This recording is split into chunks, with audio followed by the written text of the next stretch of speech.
Captain Reed Lawson had seen it all, or so he thought. A decade in the SEALs hardened his sense of judgment and burned away anything resembling surprise.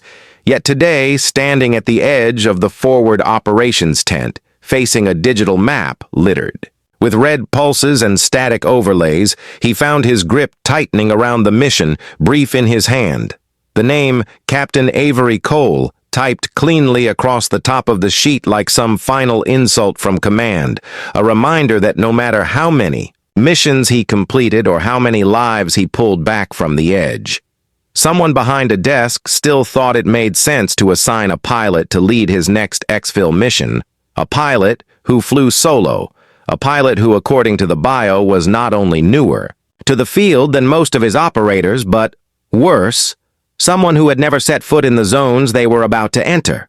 He had watched rookies fail and veterans break, and still had never once questioned air support before because it was always a known quantity, always some graybeard aviator patched in through a secure line, dropping payloads with cold efficiency, not asking, not doubting, not inserting themselves into the operation as if they were part of the team. And now here came this woman with less than 5 years in service and more decorations than some of his command teams strutting through base, like she already owned the outcome, like the blood had already dried before it was even spilled, and Reed hated that he could not find a single flaw in her record. No gaps, no flags. Just page after page of flight hours deployments, kill counts and simulations run with flawless scores. She walked into the tent with that same quiet confidence, like she had read every thought in. The room before the door even opened her flight suit crisp, but not new. Her helmet tucked under one arm and a data pad in her other hand, which she casually tossed onto the table in front of him. The map on it already synced with their current mission, projection. Her voice calm as she greeted the group and gave a rundown of what she called the optimal extraction corridor language. Too clean, too certain for a mission Reed already knew would go sideways the moment they crossed the ridge, because he had intel she didn't, because boots on the ground meant more than birds in the sky.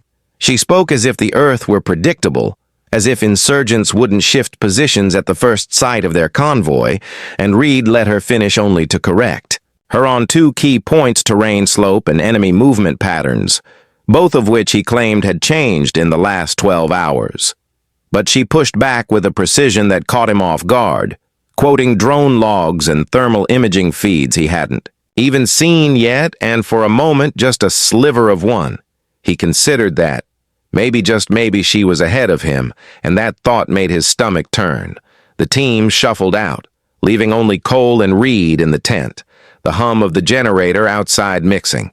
With the low buzz of their tension, her eyes met his, and he could tell she was measuring him not in the way rookies do, with awe and nerves, but with calculation, as if she were already preparing for the moment he would second-guess her in the field.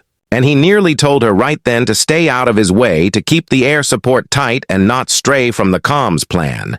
But something stopped him. Maybe pride, maybe curiosity, maybe the look in her eye that said she had already been places darker than he'd admit even to himself. Hours later, the desert sun hung like a furnace in the sky as the team loaded into armored transports, sand whipping across the windshields. The mission clock already ticking down, and Cole's voice crackled through the comms for the first time in hours, smooth and steady, calling out altitude and position like a metronome, keeping the team in rhythm. The A-10 she flew circled high above them, wings gleaming against the dust and cloudless blue like a hawk watching its prey, and Reed watched the sky with narrowed eyes, waiting for the first mistake, the first delayed response, the first missed call. But none came. The terrain grew tighter as the convoy pushed into the canyon's walls, climbing steep on either side, turning radio signals into ghosts and echoes. Reed gripped his rifle tighter, knowing this was where it would start, where the enemy would use the high ground, where his team would lose line of sight and air support would be useless. But before he could say a word, Cole's voice returned, cutting through the tension with a new set of coordinates and instructions to shift route 10 degrees east. Reed cursed under his breath, questioning the call, but nodded for the driver to comply, and within seconds, an explosion rocked the ridge behind them, shrapnel falling like hail where they would have been had they not followed her path. The team looked to Reed for explanation, but he had none, only a creeping realization that she had seen it from above, seen what he could not, and he hated that more than he cared to admit. Still, it could have been luck. A single strike, well-timed, nothing more, and as they moved deeper, he braced for her luck to run out. But it didn't. Each time they approached a bend, she cleared it first each time they slowed to scan. She lit up a target before they even called it in, and by the fourth strike, Reed stopped questioning her and started following without argument, though his pride burned with every perfect confirmation. Then something changed. Her responses grew more clipped, her voice tighter, like something else was happening on her end. Something off about her tone, and Reed could sense it even through the static. She was no longer watching. She was engaging, and he tried to reach her, tried to break through the channel to get confirmation on her location, but the only answer he received was a burst of static and a shadow overhead as her jet dipped low, far too low, banking across the canyon, mouth and vanishing beyond the next ridge.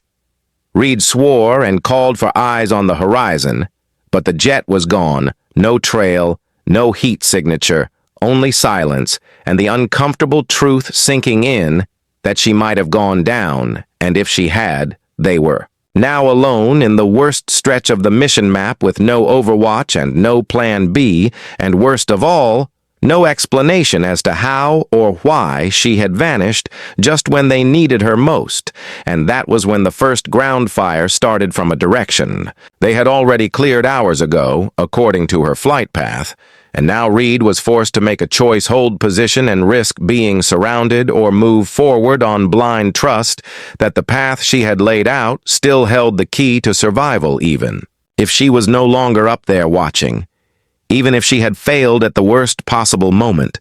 But deep down, something told him she hadn't failed. Not yet. And that whatever had taken her offline was part of something bigger, something he couldn't yet see.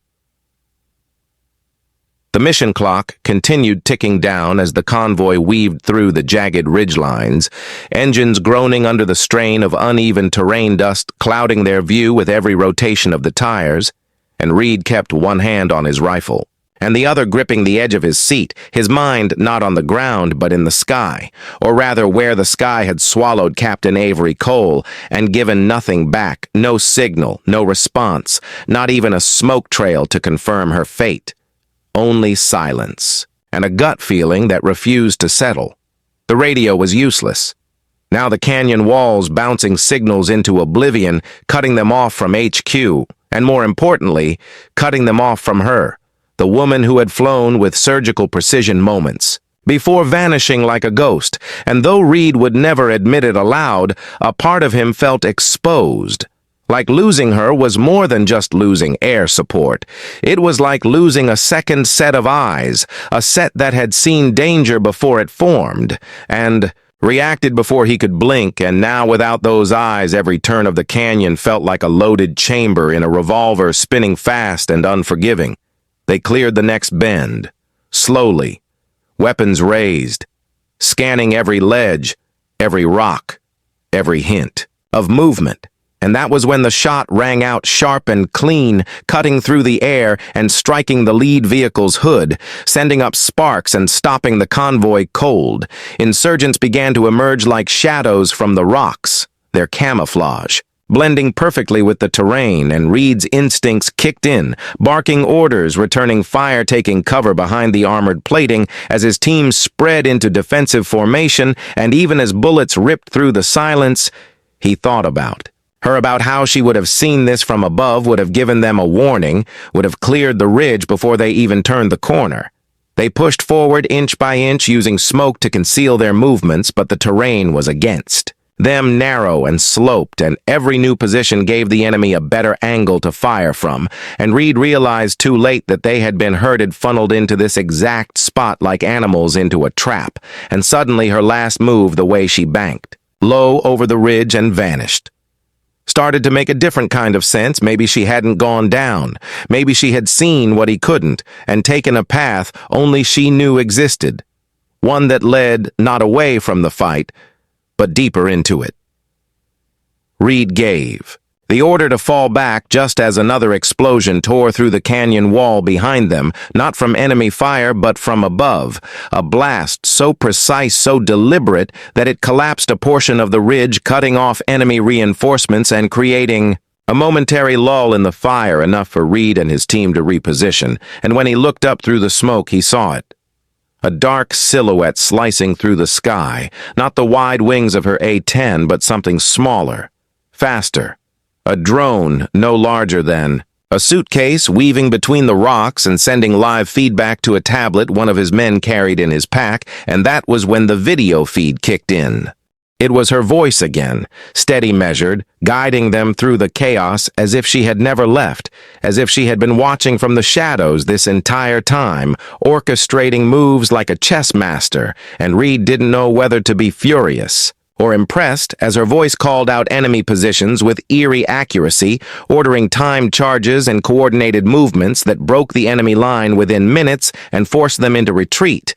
And just when the last fighter disappeared over the ridge, her voice cut out once more, replaced by silence. Reed demanded to know her position, but the drone feed only showed static, and a single coordinate pinged across the screen deep inside the ravine, west of their current location, a zone outside the planned mission perimeter, and marked as unstable terrain, something only a lunatic or a pilot with nothing to lose would fly into. And Reed looked at the map again, then at his team, all of them bruised, bleeding, but alive because of her. And he knew what he had to do. He split the squad, sending half with the convoy toward extraction, and taking the rest with him toward the coordinate, a move that went against every regulation, every protocol. But he didn't care. Not when the person they owed their survival to might still be out there alone and possibly wounded. The terrain shifted quickly, rising and falling in jagged cuts, as if the earth had been ripped open by something ancient and violent, and every step brought them closer to something unknown. They found the wreckage first, not of a jet, but of a drone, burned out and riddled with bullets, as if someone had tried to destroy it before it could be found. And near it, more shell casings, still warm to the touch, and a trail of blood that disappeared into a split in the rock face, barely wide enough for a person to pass through.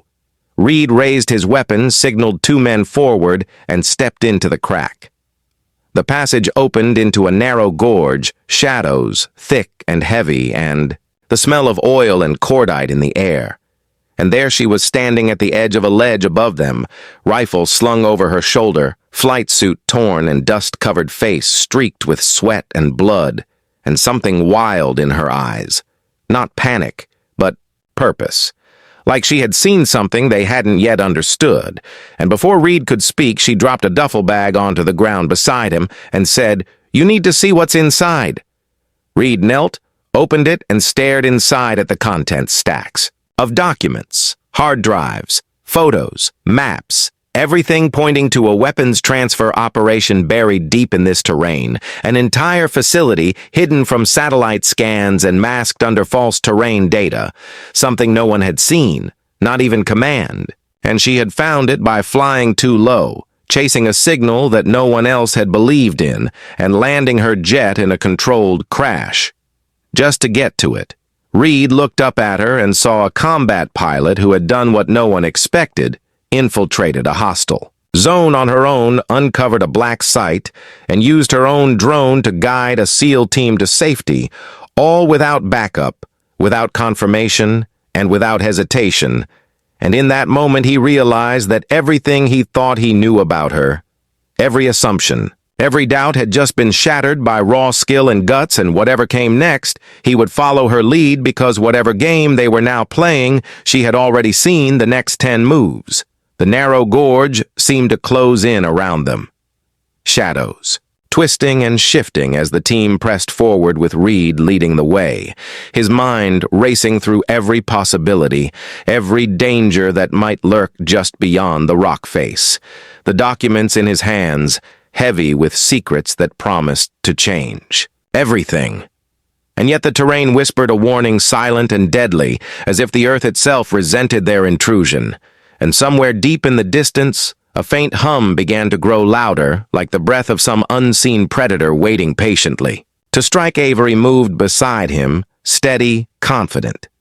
Despite the dirt and blood smeared across her face, her eyes scanning the walls of the gorge with the vigilance of a hunter who had learned to trust instincts over intel, and Reed found himself respecting her more with each step, not just for her skill, but for the quiet resilience that refused to break. Even when the odds were stacked so high they felt like a mountain crushing down on their chests. As they reached a narrow ledge overlooking a hidden valley below, Reed caught his breath. The facility lay sprawled like a shadowed scar carved into the earth, concrete bunkers and antenna arrays, half buried by dirt and foliage, but still active, sending encrypted signals across the desert night, and something in the air felt wrong, like the place was alive, watching them with eyes that never blinked. Avery pointed out a path down the ridge, a dangerous route used only by supply runners and rarely monitored, and Reed nodded, signaling the team to move quietly down the slope, each footfall calculated to avoid detection. But as they descended, the hum grew louder, suddenly shattered by the crack of gunfire and the sharp whine of engines revving somewhere below them, and Reed dropped to the ground, signaling the team to take cover behind jagged rocks and twisted metal scraps scattered across the landscape.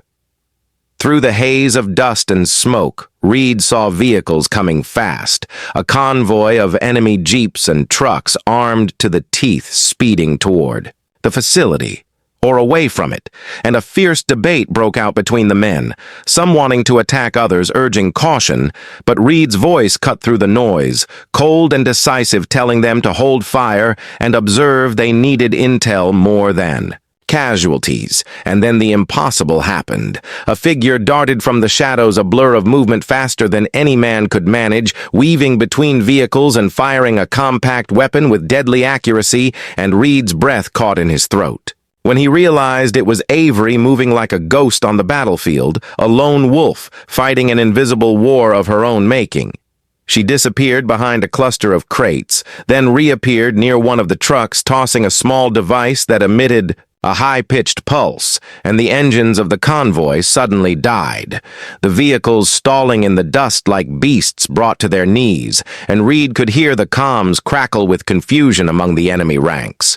But before they could regroup, Avery was already moving again, her silhouette barely visible in the fading light, and then she fired a signal flare, sending a sharp red light piercing the gloom, and Reed knew it was a call for extraction or a warning. He wasn't sure which, and the seconds stretched on like hours as the enemy scrambled to react.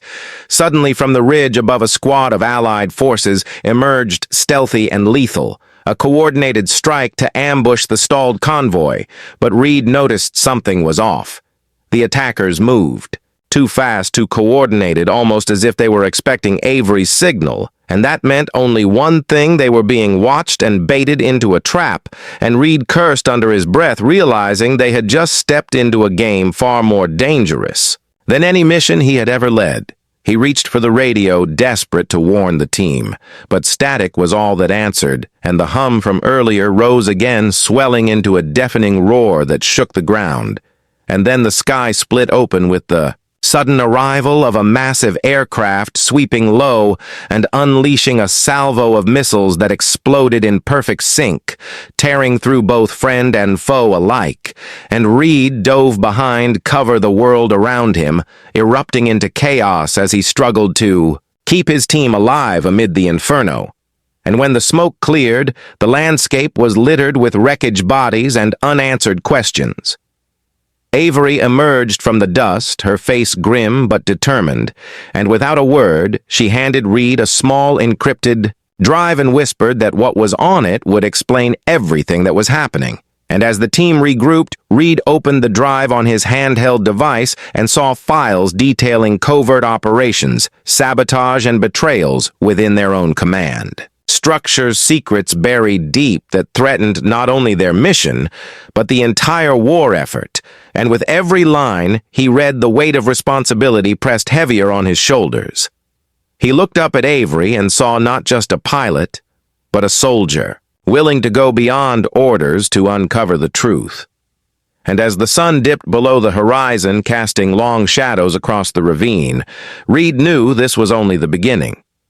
A darker, more complicated fight was waiting for them. And the next move would have to be theirs alone. In the silence that followed, only one thing was certain.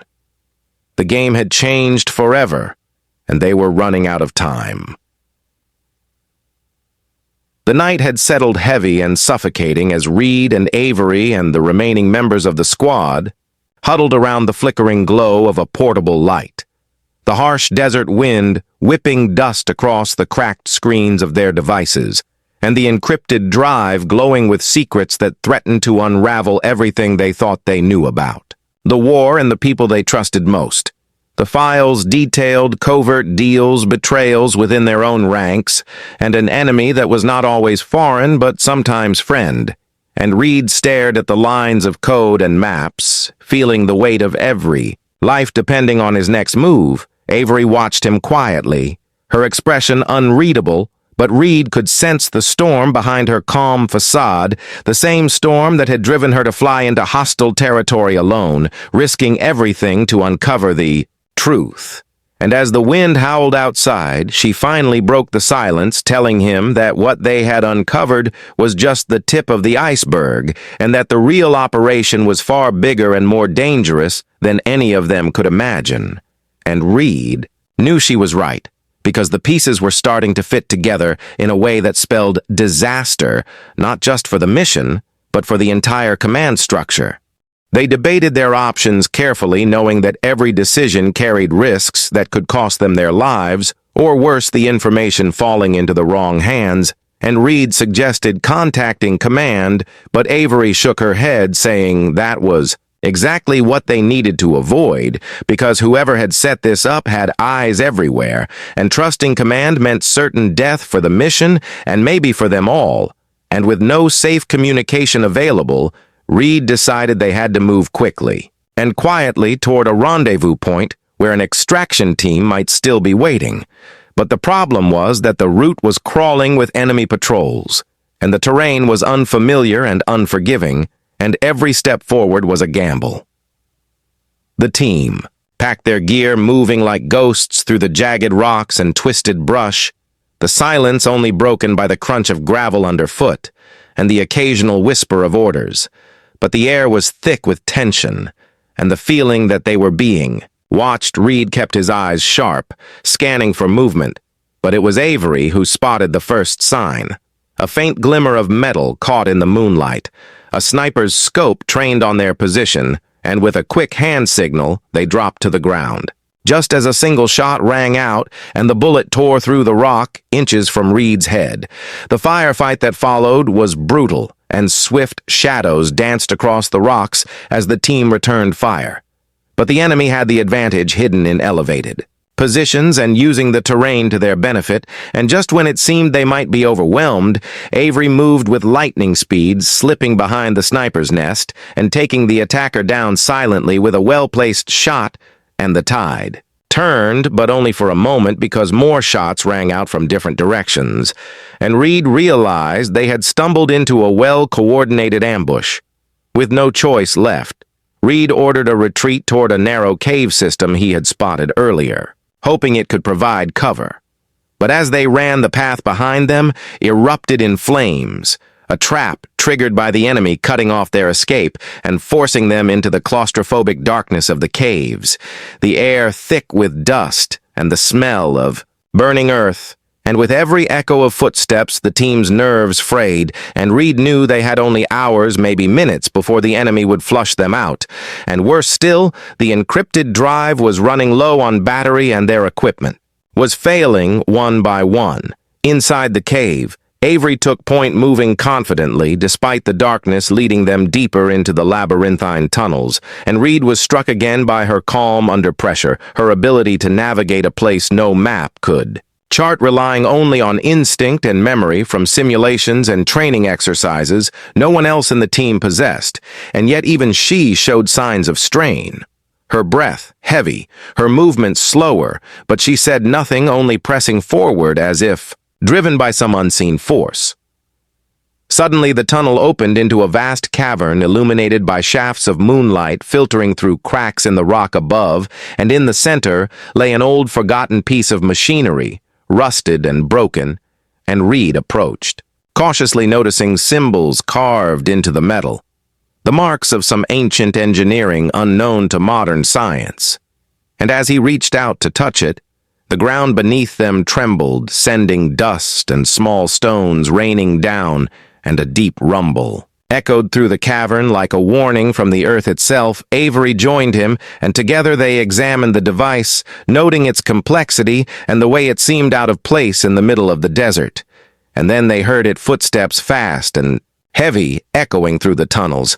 Enemy forces closing in, and Reed raised his rifle, signaling the team to prepare for the fight that would decide everything, because if they lost here, the secrets on the drive would die with them, and the war would be lost to shadows and lies.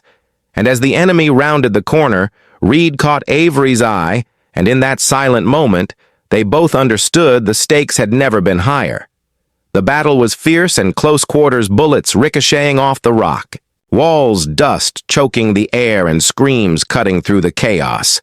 But Reed and Avery fought side by side, covering each other, moving with a synergy that spoke of hard-earned trust and shared survival instincts. And just when the enemy seemed to gain the upper hand, a sudden explosion rocked the cavern, collapsing a section of the tunnel and trapping several of the attackers, cutting off their advance and turning the tide in the team's favor. And when the last shot was fired, silence fell, heavy, and Reed breathed deep, knowing this was not the end, but only another step in a fight that was far from over. The cavern settled into an eerie quiet, broken only by the heavy breathing of Reed and Avery and the remaining members of the squad, their bodies bruised, bloodied but unbroken, and the weight of what lay ahead pressing down on them like the stones above their heads. The encrypted drive still glowing softly in Reed's hand, a beacon of truth and danger intertwined, and as they took a moment to catch their breath, the realization dawned that this mission had become something far beyond extraction or reconnaissance. It had become a fight for survival against an enemy who wore many faces and hid behind every shadow.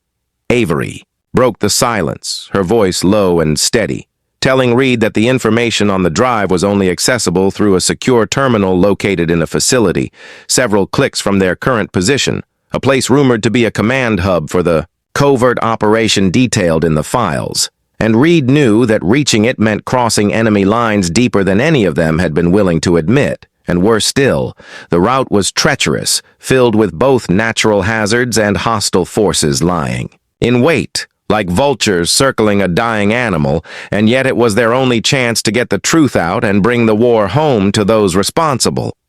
They gathered what supplies they could salvage from the wreckage and prepared to move, knowing that every second spent in one place increased the risk of discovery.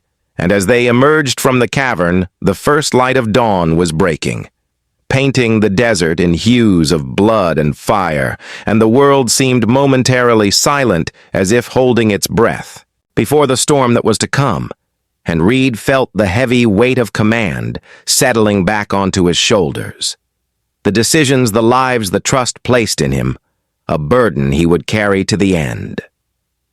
The journey across the desert was brutal, the heat relentless, and the terrain unforgiving, their pace slow and cautious, every shadow a potential threat, every sound a warning, and Reed could see the strain on his team, especially Avery, whose movements grew more labored, despite her fierce determination to push forward, and yet her eyes remained sharp, her mind unyielding, scanning the horizon for danger and the promise of salvation in equal measure. and Reed knew that they depended on each other more than ever to survive the coming trials along the way. They encountered signs of the enemy's reach, the remnants of ambushes and destroyed outposts. Evidence that the covert operation was both widespread and ruthless, and Reed's resolve hardened, knowing that the truth hidden in the drive was worth every sacrifice, every risk they had taken and would take. Yet the closer they came to the target, the more the world seemed to shift around them, the desert turning hostile in ways beyond the physical, as if the very fabric of trust and loyalty was unraveling with every step. Late one evening, as they made camp in the shadow of a crumbling watchtower, Avery sat beside Reed, her voice barely above a whisper, telling him about the moment she had decided to fly low and solo, the mission, the desperation that had driven her to break every rule and risk everything for a shot at uncovering the truth. And Reed listened closely, sensing the vulnerability beneath her tough exterior, and in that moment their bond deepened, forged in the fires of war and shared secrets and the unspoken understanding that their fates were now intertwined. The next day brought no relief, only new challenges. A sudden sandstorm rolling in like a wall of dust and fury, forcing them to seek shelter in a narrow canyon, the storm whipping their faces and stealing their breath. And as the storm raged, Reed reviewed the files again, searching for any clue that might ease their path. And there, between lines of code and maps, he found a single coordinate marked with a symbol, matching the one they had seen in the cavern, a location that might hold the key to exposing the conspiracy and ending the war. But reaching it would mean navigating the most dangerous part of the desert, known as the Dead Zone, a place whispered about by soldiers as a graveyard of men and machines, and Reed knew that once they crossed that line, there would be no turning back. As the storm subsided and the desert returned to its relentless sun, Reed led the team toward the Dead Zone. Their senses heightened, every step a test of endurance and will, and just when it seemed the land itself would swallow them whole, a faint signal crackled over their radios, a voice distorted and cautious but unmistakably allied, calling for a rendezvous. At the edge of the zone, and Reed felt a flicker of hope, even as he wondered if it was a trap or salvation or something darker waiting just beyond the horizon, and the countdown to the final move had begun. The desert sun beat down merciless and unforgiving as Reed and Avery led their weary team toward the rendezvous point. The signal still faint but growing stronger with every step, and the tension in the air thick enough to choke a man. Their bodies exhausted and minds razor-sharp from days of relentless pursuit, and every shadow seemed to hold a secret. Every breeze a whisper of danger, and yet there was no turning back. No room for doubt, only the singular focus of survival and mission completion.